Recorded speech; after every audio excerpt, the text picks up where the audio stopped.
First step, clean the cooking area. First, we ground the bacon. This time it's black pepper bacon and it's about a pound.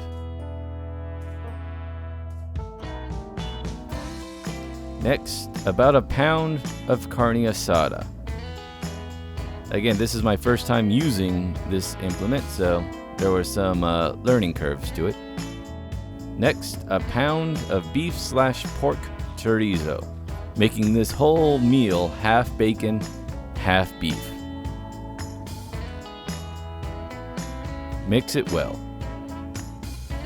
Next, lay out 1/2 of a patty, so make it thin, which I kind of didn't, but it worked out to my benefit. So make 2 halves of the patties on top of each other, or next to each other.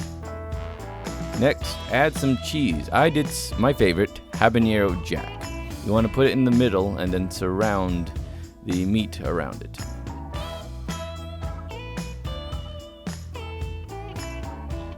Make sure to pinch the edges and make sure it's sealed so the cheese doesn't leak out. Next, you want to cook them at medium-high temperature, about 6 to 9 minutes each side.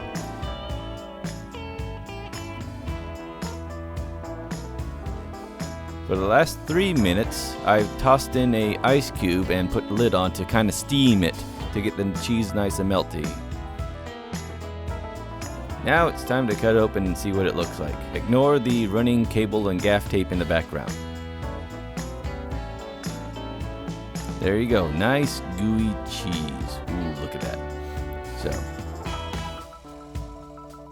and there's the finished product. I didn't really garnish it anything yet. I just wanted to try to taste it out, and unlike most of my cooking, it was surprisingly very good rather. So, I mean, what's interesting is with the carne asada, which was actually I think flank steak this time instead of skirt steak, and the marination that came with it, it actually added a lot of juice to the burger, as well as the bacon added a lot of fat. So it was pretty juicy burger. And here's what y'all looking for, the juicy in the Juicy Lucy, the melting cheese in the middle. Oh, look at that. I might have to censor that. But yeah, it actually was really good. Again, I had a lot of extra meat because, again, it was 3 pounds of meat, and later on used it as a meatloaf. So, but yeah, this was actually surprisingly very good.